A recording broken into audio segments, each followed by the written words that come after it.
Hey guys, welcome to another chapter review of One Piece, chapter 1126. I'm still getting the light situation fixed up, so I have a different light source this time other than that ugly yellow light filter that I had, which was totally last minute. But let's jump into the chapter, grab some coffee, tea, and enjoy. So we had a lot of interesting things happen this chapter with, Shanks showing up on to confront Bartolomeo for burning the flag. We have the interactions of Blackbeard's pirate crew, interacting with him, how they all interact, which is, I didn't think I would like their interaction so much because you would imagine they're all just evil, which they are evil, but their interactions amongst themselves feels very fun. It's fun. It's a different type of crew to Luffy's, but it's enjoyable. I really liked it. And let's start off with the beginning, I guess, of the chapter. We have the Giants and Luffy enjoying some party and talking about the drinks, talking about, what was it, the trip.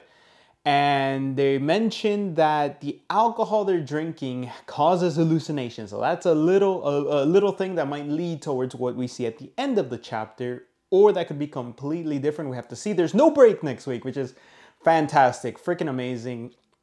Because Oda, I feel, is typically, 2 chapters and a break, and then a chapter and a break. Like, the breaks are unprecedented, but no break next week from what we can tell. And what I think is so funny is this is what I also love about the Giants and their dynamic. It's one of the best races is they're mortal enemies. They're fighting each other to the death, and they're like, "Oh, our weapons broke. We were fighting hand in hand," and they're like, "Oh, you guys, we got found and by our crewmates," and they're like, "You guys need new weapons. Let's sail back to Elbaf." They're like, you know what? All right, let's pause and let's go back to Elbaf and get new weapons," which we did see. They got new weapons, right? When we went they were already in Elbaf with Shanks, so they had new weapons already, which I think is hilarious. They're mortal, like they're still gonna fight each other to the death, right? And they're just like, let's pause, let's have drinks, let's have fun, let's party. Their whole dynamic and energy is great. And I love that you see Nami say, "I'm done," just drinks and walks away, which we don't know where she went. We don't know what happened. We'll get to that at the end of the chapter. And oh my God, we see, I'm going to be reading a little bit through the chapter, giving my thoughts. We see Bonnie and Kuma, and I swear to God, I think everybody can agree, right? Like, Kuma's smiling, right? It's just, my heart, my heart, please, Oda, give this man his memories back somehow with willpower. I don't know what it is, just Bonnie in her natural state, just with Kuma, brings joy to my heart. And okay, so the one part I didn't want to talk about was here in this part.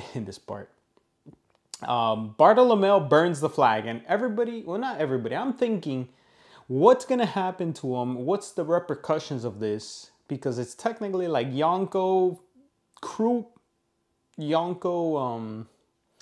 what's the word? Not underling. I guess Yonko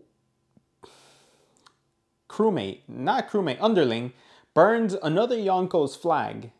What happens here? Does Luffy have to retaliate Shanks for what Yasop does later on? So, and you gotta, pour one out for Bartolomeo. He said, well, I think everybody that's under Luffy here agrees he's gonna be Pirate King. Everybody agrees that whoever Yonko they work for, they're attempting to make them Pirate King, right? But he says that he will die instead of Luffy dying. And he would he takes the poison, no repercussion, no nothing. That's like Shanks's test for, them saying they're sorry, but you need to have payment. You need to have repercussions for your actions. And then one of Shanks' crewmates says, "Here, take this poison, give it to your leader."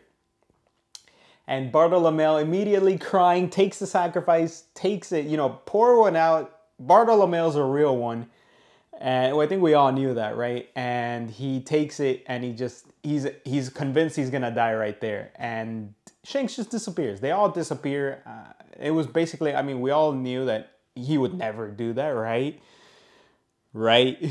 Because I swear to God, the more times I keep seeing, you know, Shanks is a double agent. Shanks was actually the one that poisoned Gold Roger. Shanks was the one that poisoned Whitebeard. I swear to God, guys. But yeah, they disappear, and Bartolomeo is just talking, not smack. He's like, "Oh my God, I thought they were gonna be ruthless. You know, I'm glad we got away. Let's get away as far as possible." And then you see the panel with Shanks just smiling and smirking, and I'm like, "This guy's not evil, man. You cannot be diabolically evil, and then when you're with your crew by yourselves, you're just like smiling, like, Luffy, his crewmate, he loves him. His underlings love Luffy. Like, it's just so funny, like seeing that dynamic from the other side." And Shanks smiles, but then Yasop, you know, just tells him, "Hey, would you mind stepping aside?" and aims the rifle. We still need them to have some sort of casualties, or we need them to have repercussions for their actions, and blows up their ship. So that's a lot of firepower. First of all, imagining that he could have probably been shooting from so far away at Kid's crew, like this just enters a whole different dynamic for Kid's crew and what he would have had to face if he legitimately had to fight Shanks. Like, who on Kid's crew is fighting this guy? Who? Never mind. Whatever. It's just okay. So it's either a hockey infused bullet, or he was able to see.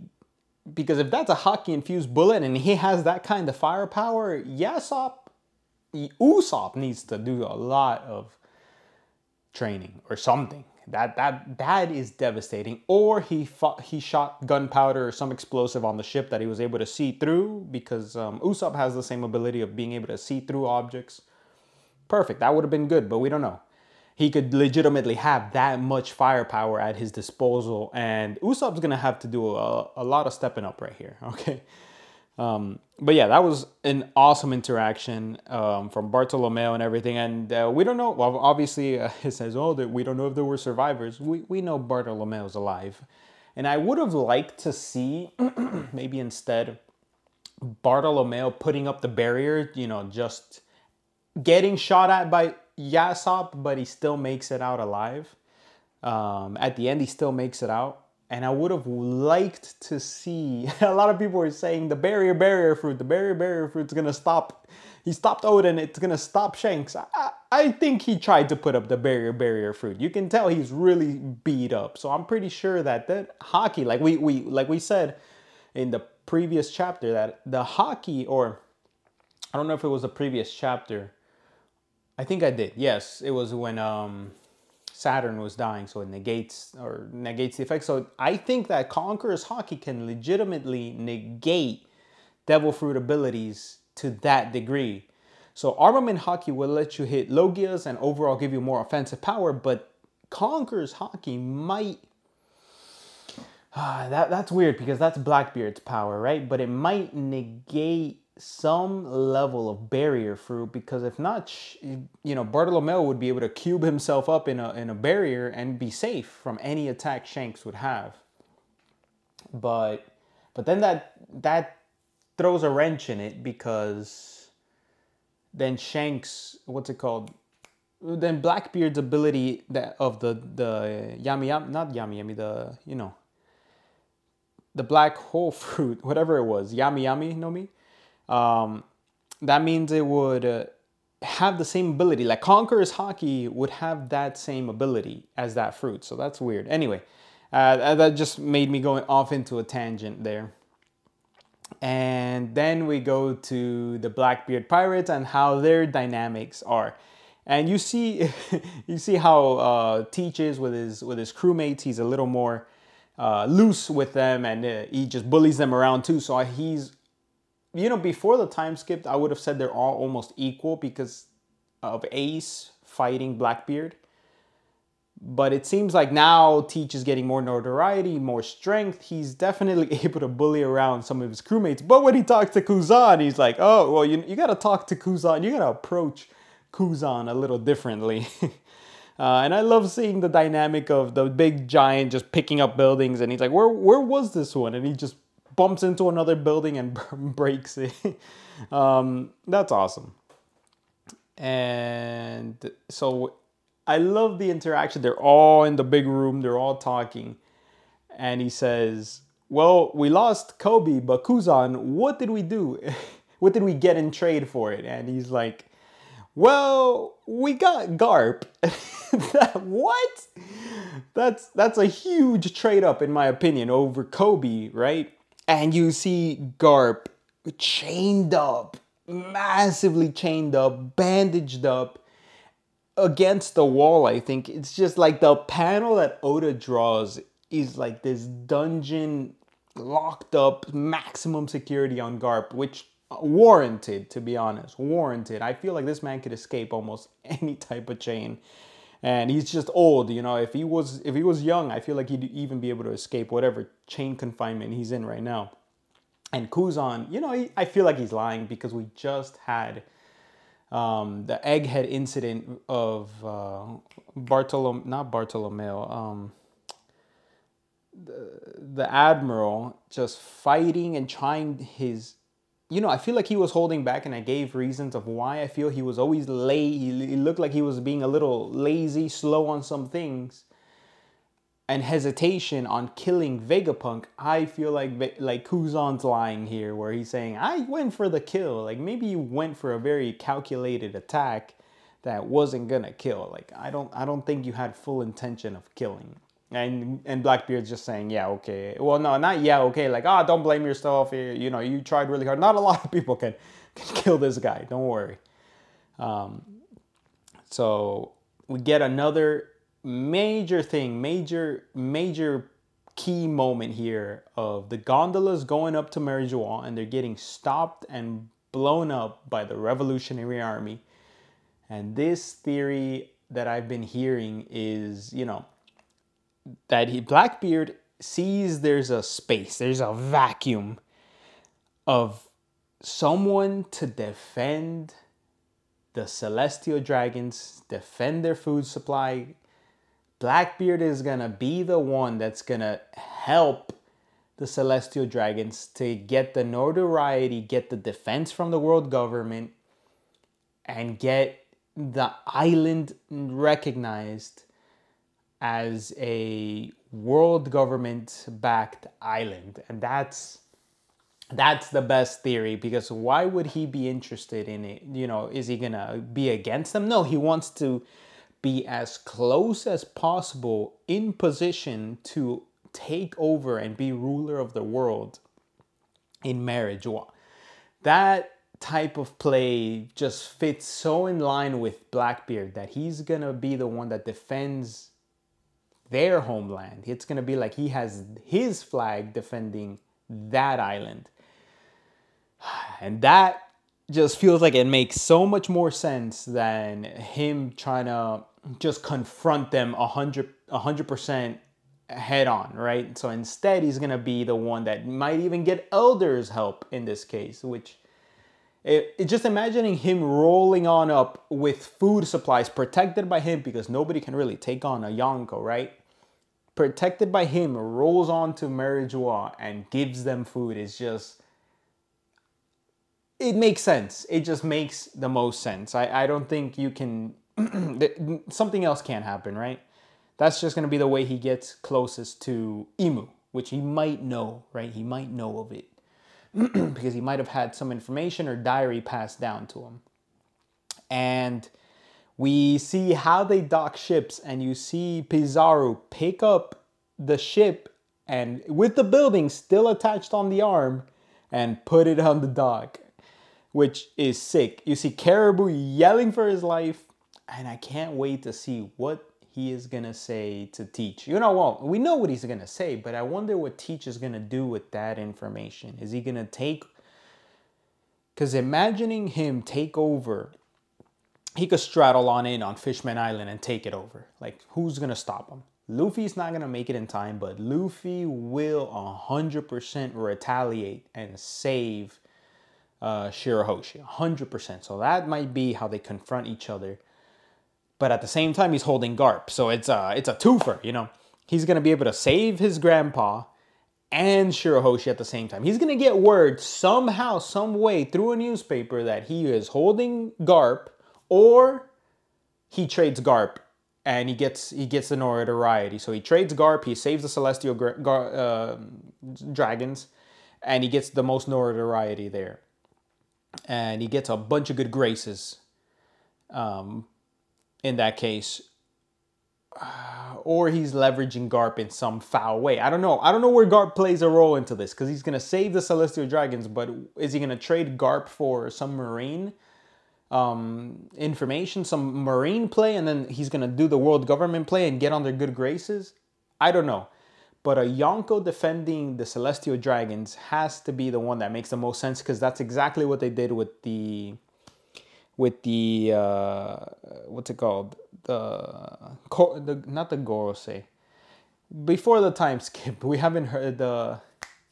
Wow, I whatever Doflamingo was, that's what they did before with before the New World, and this might be in the New World. Because before the New World, they have pacifistas and all that, robots, great, that's perfect for dealing with them. But in the New World, you might need that Yonko help. And as they see, the clones aren't enough, even for somebody like Luffy. It wasn't enough to stop their crew.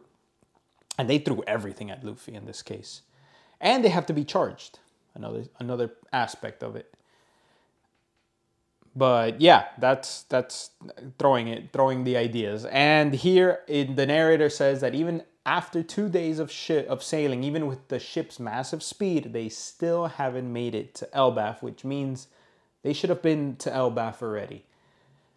And we see that Frankie looks sick. I love Frankie. I can't believe I have Frankie here with the black jacket. It's awesome.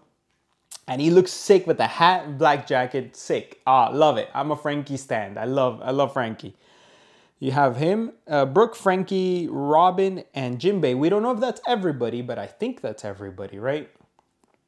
That and Lilith's staring at a wall, which threw me off, because Bonnie's also there, just like, what happened? Which Bonnie as a crew member? Maybe. Just throwing it out there. Which seems like the later people that join the crew are separated.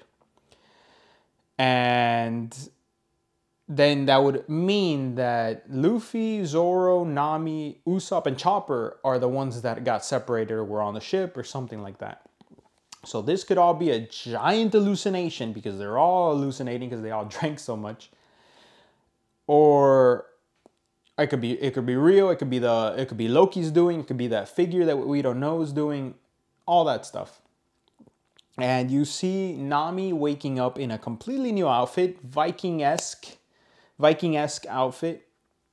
Thumbs up. I love the Viking aesthetic. Love the Viking aesthetic. One of my favorites. You know, axes are my favorite weapon. One of my favorite weapons. I think my favorite, right? Yeah, I love axes. If I can use an axe cosmetically, I will.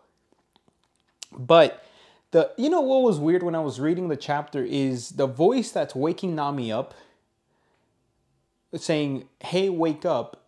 In my head, I was thinking that's Luffy telling Nami to wake up. And there's no indication of that at all. But now that I'm thinking about it, before I started, it could have been Luffy using the voice of all things, or whatever he uses to communicate telepathically, to wake up Nami, because she wasn't waking up.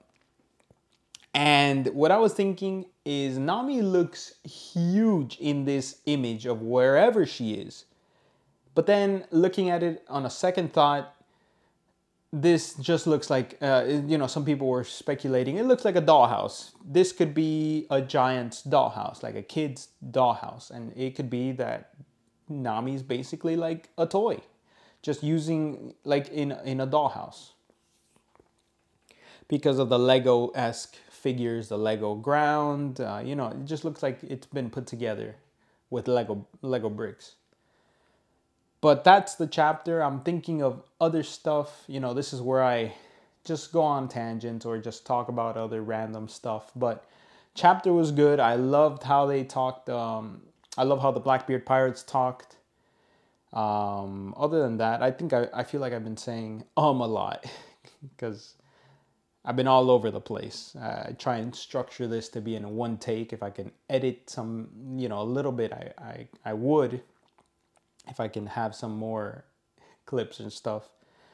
I love how you have Shanks taking repercussions. Well, he would have taken more harsher repercussions, but you can tell Bartolomeo is you know, sorry and apologetic for what he's done, and he would not rat out Luffy or kill his captain in this case. So points to Bartolomeo, points for Shanks. You know, the crews hanging out together. It's an overall very good chapter. Very, very good. I love the big chunk of the chapter was how the Blackbeard pirates act around each other, and it leads up to a lot of good potential different storylines. So one thing I didn't like is I really wanted them to just go straight to Elbaf. So they're not in Elbaf yet. Some people are speculating this is the man marked by flames. Maybe. I could be. I really didn't, even if it wasn't marked by flames, I wish they weren't separated, but I can understand the decision to make it so they separate because you can give them more exposition, more detail, more, you know, stuff to focus on. But whoever's with Luffy is the one that's going to get the most attention. So the other 5 that I mentioned probably get the most attention in this case. But Frankie could get an upgrade with Lilith, with, you know, that Vegapunk around. Could get an upgrade in that sense while they're separated, while they're still looking. I wish we didn't deviate because I didn't want to get to Elbaf as soon as possible. But maybe this does, in a way, lead into Elbaf.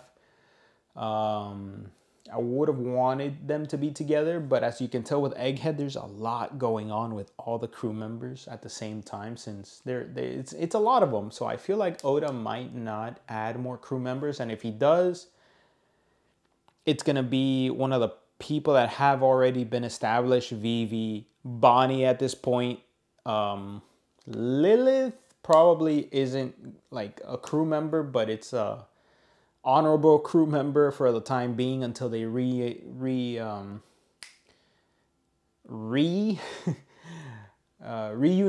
with the other Vegapunks and make the Stella. or it's Yamato, right? Established characters. It would have to be an established character that we already know the demeanor of, instead of being a newly introduced person. Unless it's somebody ridiculous like Brook, where he says, hey, join my crew, and they just join, basically join throughout the arc. But we're in the final saga, so maybe not so much. Or maybe he does get a giant on his crew, but the giant wouldn't fit on the ship. Tangents, all tangents. But please, guys, let me know if I'm getting the light situation fixed, because I tried changing the light. There's no light bulb in there. It's like a ring light in there, and I'm like, God darn it. So I have this light situation here. I think it looks fine for now, but I do want to get a more permanent solution in this case. Getting situated. I've moved all my stuff. Let me know if you want me to tackle a subject, change something around, talk about some figures, talk about a different anime, talk about a manga. I'm here. I want to talk about some other stuff. I just really would like some, leave me some comments so I can figure out what you guys would prefer me talking about. I've got all these figures so far. I don't know what my background is going to be. I think this background seems fine, where I put myself into a corner and I'm starting to talk into the camera. And yeah, just like talking in random tangents. I have a different channel for random subjects, and while I'm building a Gundam, which is okay. I made a tea to talk about this chapter, which is good. But yeah, Leave me a like, comment, subscribe, guys, and let me know if you want me to talk about something else, but I'll see you for the next one.